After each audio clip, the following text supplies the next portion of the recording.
Would it make you the jerk for not caring that you're saying it in front of your cousin's kids when you confront your cousin over the fact that your cousin ended your cat? We'll get into that in a bit, but first, am I the jerk for telling ex's fiancé she can freak off for asking me for decor tips? My 42-year-old female and my ex 47-year-old male divorced 1 year ago. Shortly thereafter, his girlfriend, aka affair partner, moved into the home we previously shared. I told him to keep whatever because I went to live abroad and basically just wanted out. I wasn't even mad at him for cheating. It was a dead marriage and his affair being exposed became the catalyst for our divorce. So we got divorced and she moved in. We hadn't talked after because there was nothing left to discuss post-divorce. Then a week ago, I got a message from her. It was really upbeat and, "Oh, I like the style of the house so much. Where did you get this fixture and these pieces of furniture?" I sat with it for a day and finally decided to message her that since she had it all figured out, she could figure it out.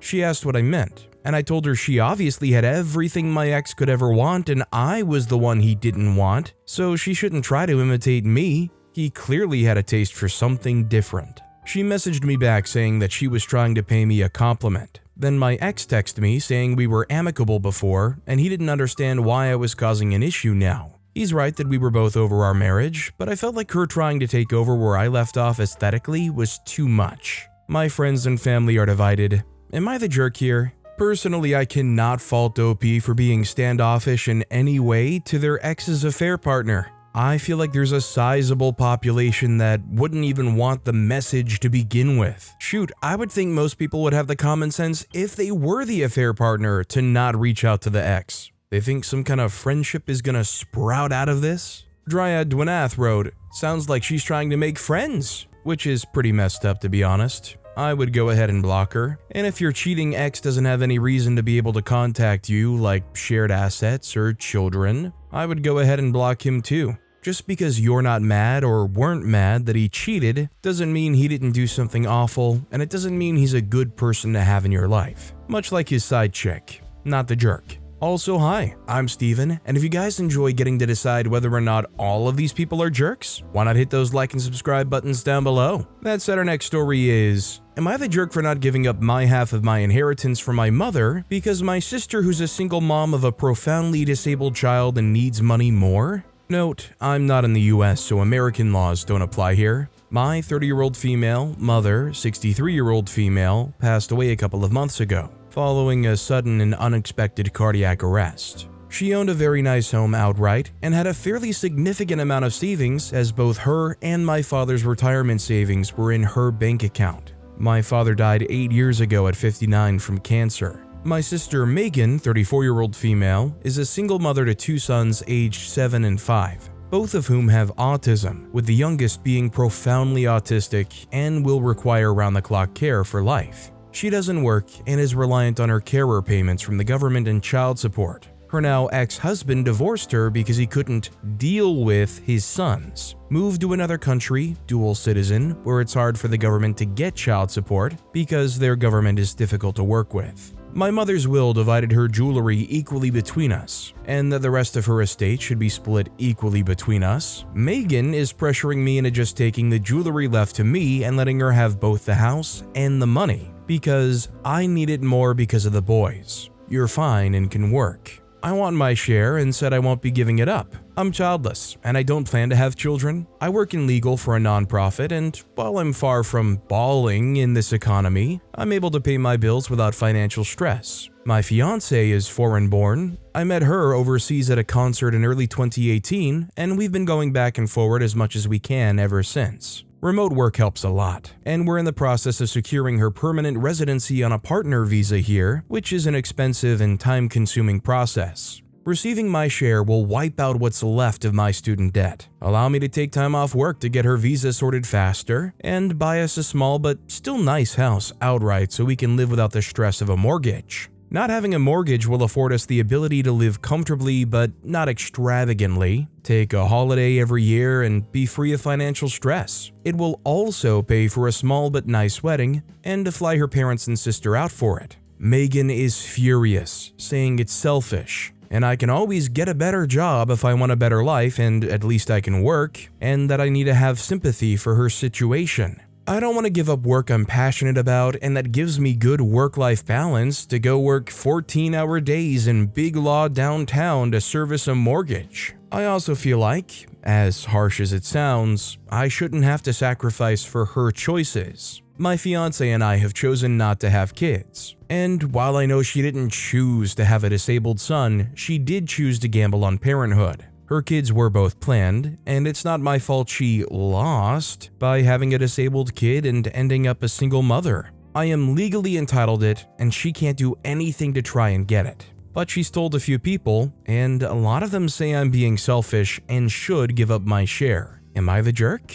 Surprisingly, I've seen a lot of discourse, especially recently, about people who say people who grew up to be single adults and choose not to have children should give up so much more for the people who do have children and stuff like that. Regardless of your actual feelings on that, the thing I'm sticking to is it's literally your inheritance. It doesn't matter who you are. You could be the worst person on earth. You still legally inherited that stuff. It's still your assets. And respectfully, in this situation, it doesn't exactly sound like OP keeping that money is sentencing their sibling to doom. Would it be nice for that other sibling to have more money to support themselves and their family? Sure. I think just about anybody would say, yes, I'd like more money. I just don't think OP's the jerk. Stan and B wrote, receiving my share. It doesn't really matter what receiving your share will do. All that sounds fantastic for you and your fiancé. But even if you plan to spend it all on cocaine and sex workers, nothing would change. Your mother, knowing your life circumstances, decided to split her estate equally. You are under no obligation at all to change that. If you want to be generous with Megan, by all means do so.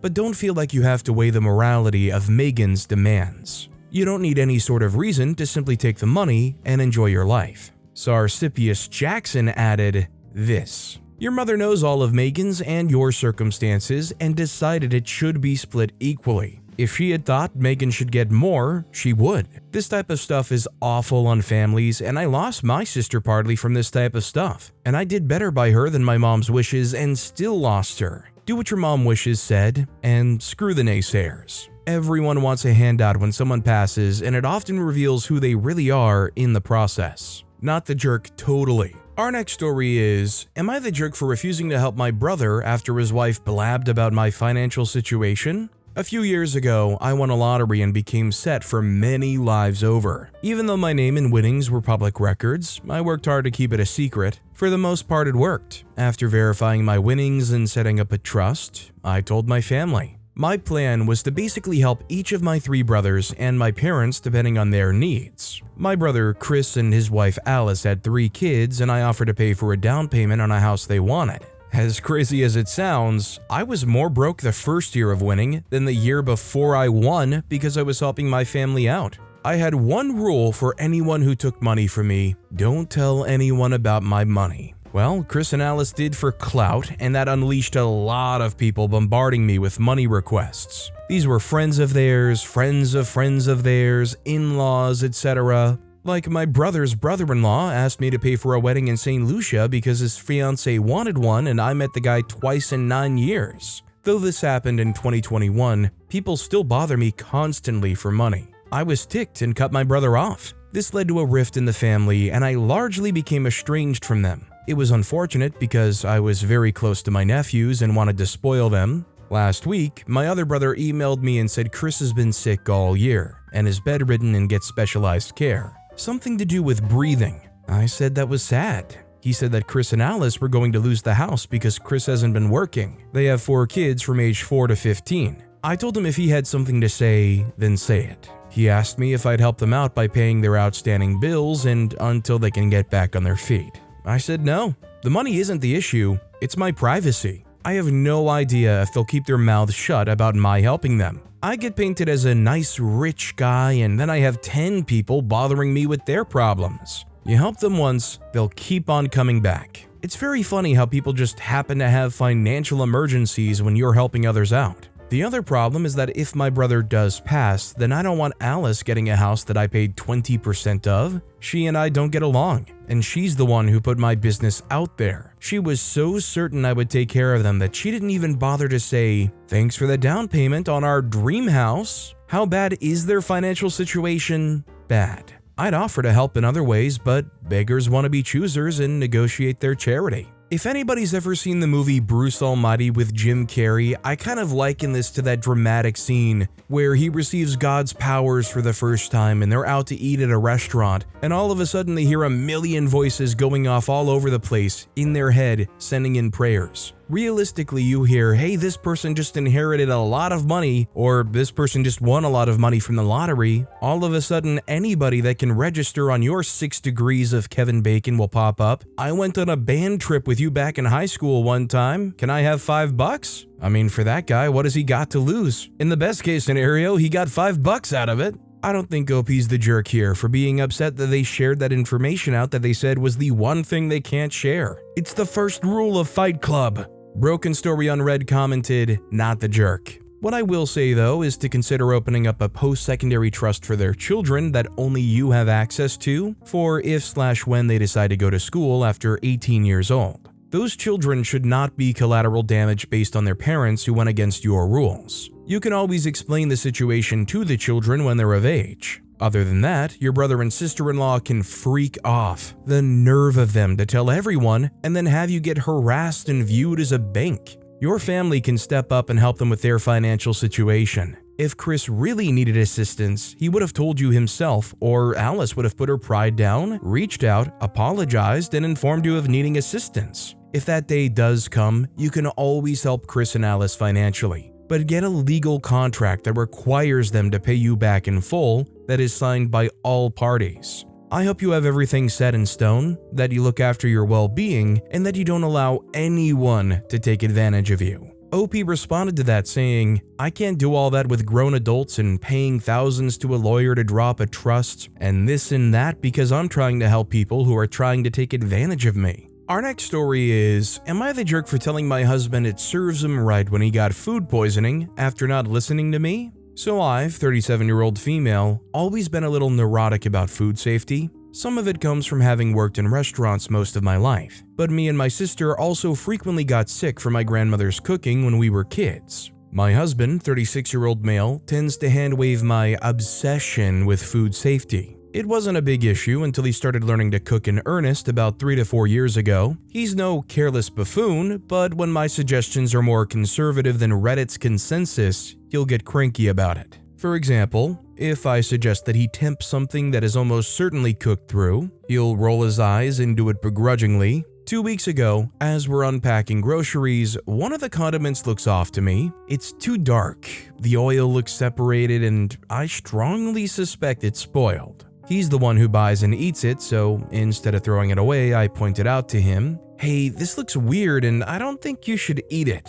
Take a photo, ask for a refund, and throw it away. He inspects it and agrees that it looks weird, but still puts it in the pantry. Over the next few days, as I noticed he hasn't thrown it away, I bring it up a few more times to no avail, and eventually drop it. A few days ago, he texts me to say that he has to stop working early. He works from home because he threw up twice. He's hardly ever sick, so I'm like, what? Later, when I get an explanation, he ate the dang sauce and puked it up less than 3 hours afterwards. I'm annoyed, but he looks miserable, so I crush my annoyance down to the size of a pebble, make him a glass of electrolytes, and set him up on the couch with a wastebasket and Darkest Dungeon 2. Additional context for my annoyance, I have a doctor's appointment the next day, and he agreed to come with me weeks ago. I'm nervous about the appointment and don't have anyone else to ask on short notice. The timing sucks, to be honest. Fortunately, the acute phase is over quickly. He's back to 90%. His estimate the next day, and comes with me to the doctor. I've been pretty accommodating up to then, but as he's making himself food,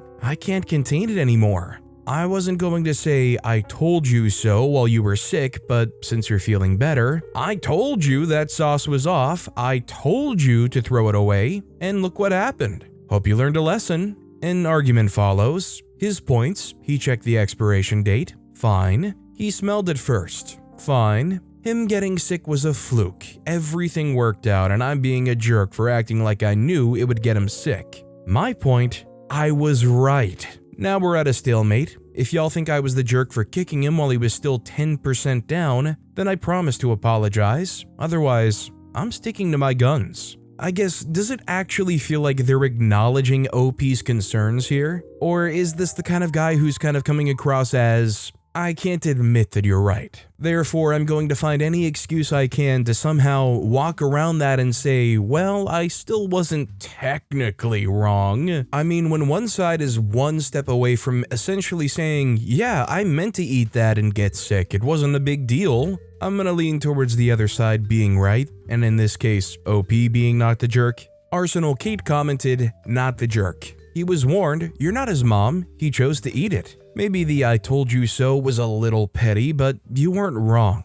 Charming Usual 6227 added to that saying, this judgment doesn't take into account that not everyone will or can have the same strict approach to food safety. Childhood lessons around wasting food are tough to break. Some have been taught to cut off mold from bread and eat around brown bits of bananas. The expiration dates are just a suggestion. Movement have even been picking up speed. Some people live by that and will, on the contrary, get angry at those who throw out perfectly good food one day past the expiration date. There's no right or wrong here. It's a matter of worldview and how careful you want to be. The husband made the wrong call and got sick, and while OP was right this time, it's not reasonable to expect him to have exactly the same standards as her every time they eat going forward. She's allowed one I told you so, and he could have taken the L without getting angry, but what is there to be achieved in pushing this? That said, our next story is, am I the jerk for telling my sister that it's too late for apologies? My sister and her 2 kids moved in with us after she was facing homeless after being evicted from her place.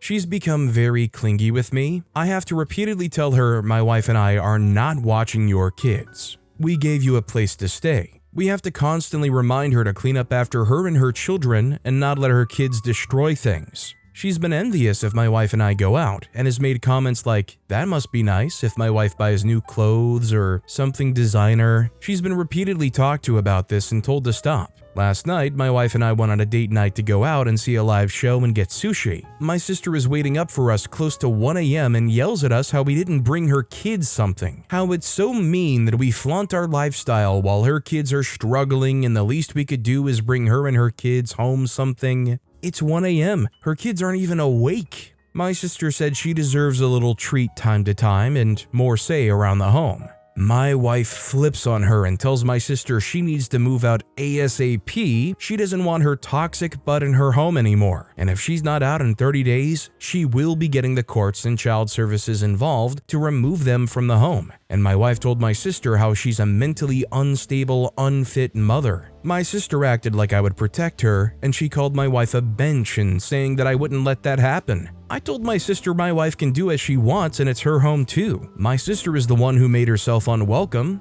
My sister didn't apologize but made us breakfast this morning, and my wife threw the plate of food away and told my sister, 29 days. My wife left to go speak to one of her cousins who's a lawyer this morning. My sister acted all innocent in front of her kids who could tell their aunt's attitude was off. My sister tried apologizing to me after my wife left, and I told her it's probably too late for that because my wife is getting the official paperwork now.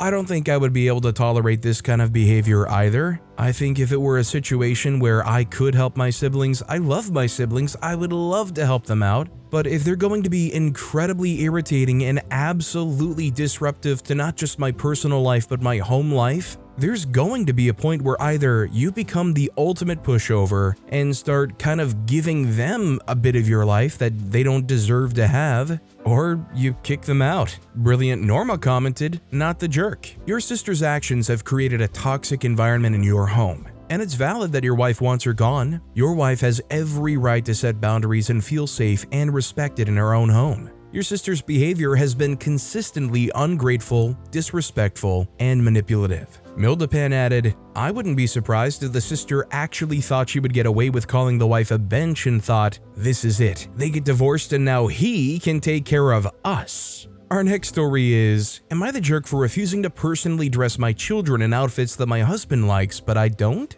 I, 32-year-old female, have 2 children, Theo, 2-year-old male, and Chloe, 8-month-old female, with my husband Todd, 30-year-old male. I loathe neon colors. Absolutely cannot. It's great if other people like it, but there's something about it for me that irks my soul. I refuse to wear it, and therefore refuse to dress my children in it. Todd knows this and has given me stuff in neon whenever he wants to do a joke. Whatever, it's his money that I'm donating to Goodwill or tossing into the trash. I've even told him explicitly that I will never love him enough to wear it for him, which he laughs off, but I'm only half joking. When Theo was born, I wasn't as far as I would have liked to have been in my career, but I got a promotion. And now that I have the money, I've been going a little overboard and dressing my kids up in cute outfits and taking pictures. Not to post to social media, but for baby books and stuff. I blame my mom and grandma for this. One day while we were out as a family, we came across a clothing store and I saw a cute little dress for my daughter, so we went in to buy it.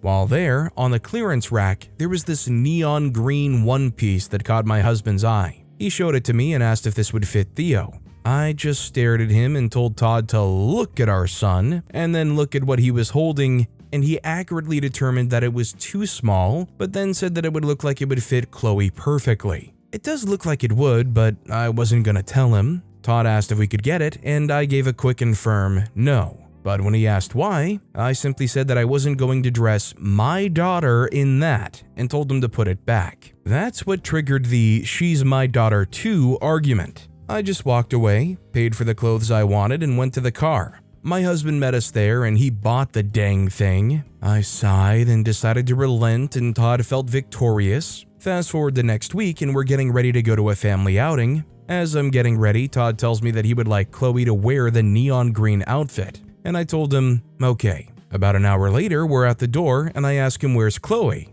and Todd looks at me confused. Since Todd told me he wanted her to wear the outfit, I assumed he'd be the one to dress her in it. But then he reminded me that I was the one who usually dressed the kids. I looked at him and told Todd that if I have to go back and get Chloe ready, I wasn't going to get her in that outfit, and that he was also going to have to wash it and make sure that it would never go missing. Todd got upset and told me that I was undermining his rights as a father. I told him that he clearly didn't care if our daughter wore that outfit because he was unwilling to dress her himself. This led to an argument and we didn't go out. Since it wasn't my side of the family, I wasn't too angry, but it's been a few days and Todd's still upset. Am I the jerk?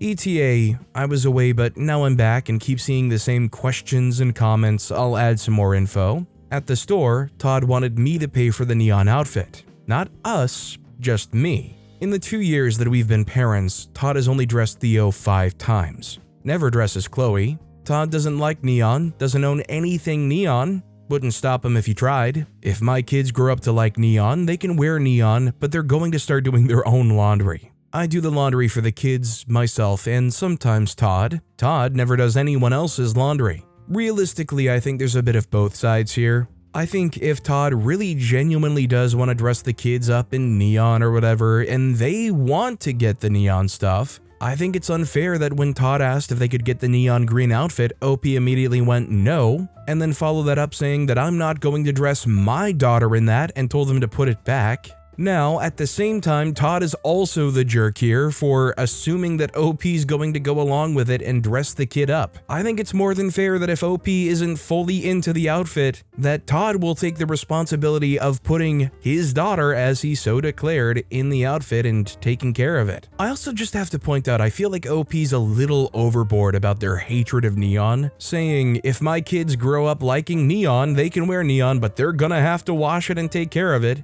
I completely understand teaching your kids to do their own laundry, but like if your 4-year-old is loving neon, are you going to actually be like, I'm not touching that thing? I'm gonna teach you how to wash that one shirt so I never have to look at it. OBGYN Kenobi 2 commented, this feels like the actual problem is way deeper than a onesie. The fact that he's trying so hard to buy and dress your children in clothing items that he knows aren't your preference, and the fact that you're so upset about him buying an item of clothing for the children that isn't to your tastes, indicates to me that there are some issues between the two of you that are a lot deeper. I don't know your lives, but the degree to which you both are making this into such a large argument makes me think you have bigger disagreements and frustrations with each other, and you've turned to other outlets like this one rather than addressing whatever else is going on. Our next story is, am I the jerk for telling my cousin she killed my cat with her kids in the room? My 22-year-old female parents are currently going through a nasty divorce, and now I live with my dad and grandmother.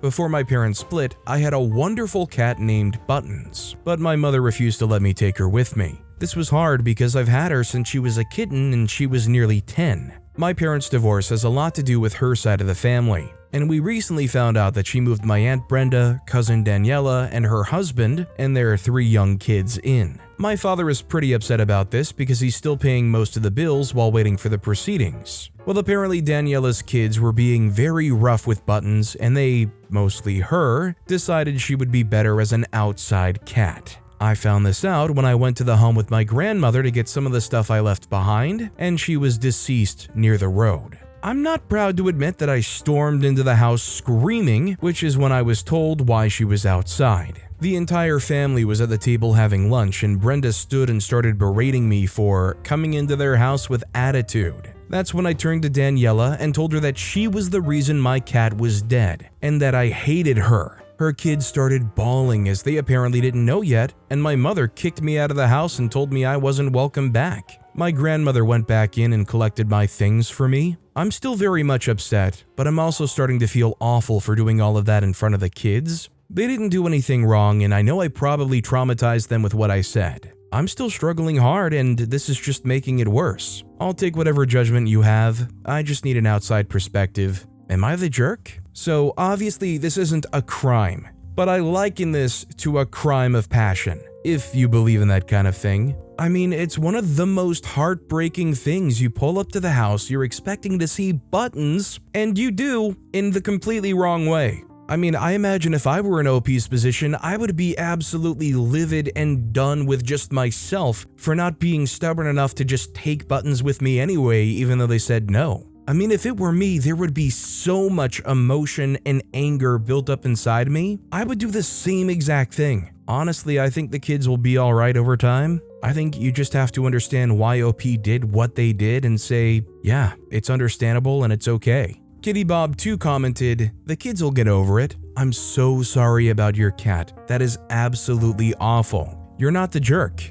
I think many people would react similarly. Your cousin killed your cat. There's no two ways about that. Cats don't belong outside. I don't give a dang what anyone else says. Unless that cat is a working farm cat, there is no reason for it to be outside without supervision. I don't know what kind of power play your mother was on when she didn't let you bring Buttons with you, but you have no reason to forgive her either. If she wasn't going to take care of the kitty, she shouldn't have kept her. Again, I am so sorry for your loss. Losing a beloved pet is never easy, and the cruelty and callousness from your cousin and mother just piles onto that. Your reaction is completely understandable, and I hope you have someone you can rely on while you grieve. This next story is, am I the jerk for refusing to financially support my sister because she chose to become a single mother? I, 32-year-old male, have a sister Emily, 34-year-old female, who has always wanted to be a mother, but she hasn't been able to find the right partner. After years of waiting, I suggested she consider IVF treatment.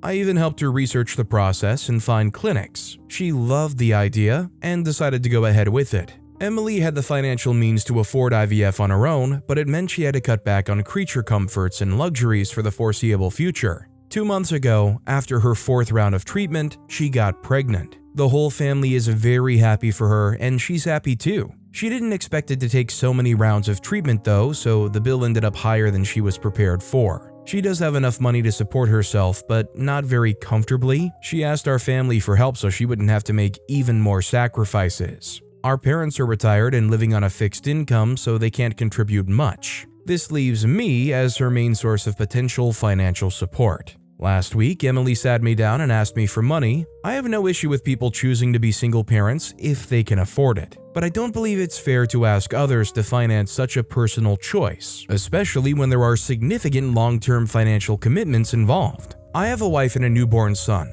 While we do have some extra money, we're using it to keep our own little family comfortable and save for a bigger house. Currently live in a single-bedroom condo. I told Emily that I wouldn't be able to help her foot the bill. Emily was heartbroken and furious. She argued that family is supposed to support each other and that I'm being selfish and judgmental. Our parents are also upset with me, saying that I'm not being a good brother. They think I should help her because she's family and this is her dream. They're especially upset because it was my idea and I helped her research it. I offered to help Emily by letting her eat dinner with us nightly since she lives nearby, and letting her use my car, which is cheaper to run since it's electric. She said that that's not nearly enough. I have my own family to think about and financial goals to achieve. I feel it's unreasonable to put myself in a difficult financial position for something that is Emily's personal choice, even if I initially suggested it. So, am I the jerk for not supporting her financially? ETA, my sister is a homeowner with a slightly bigger house than mine, making slightly more money than I do.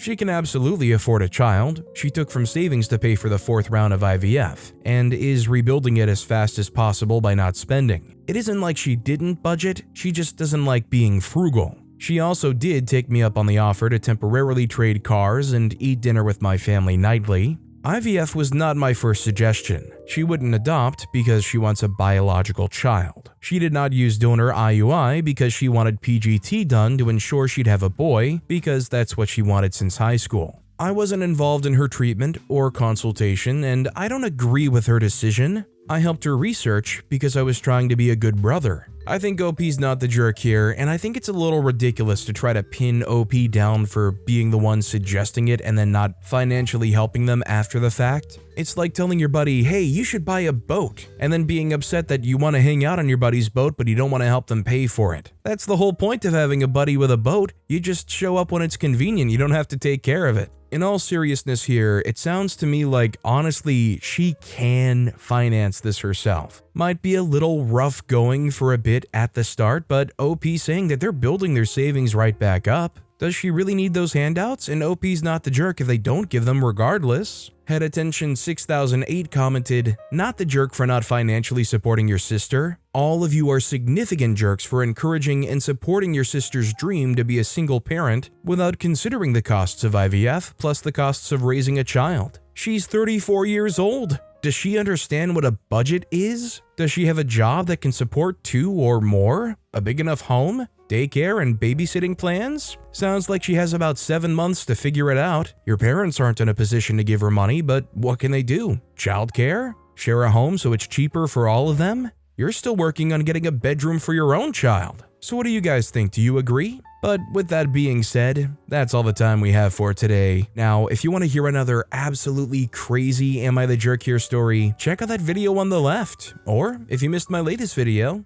check out that video on the right. That said, I'll see you all next time with some more stories.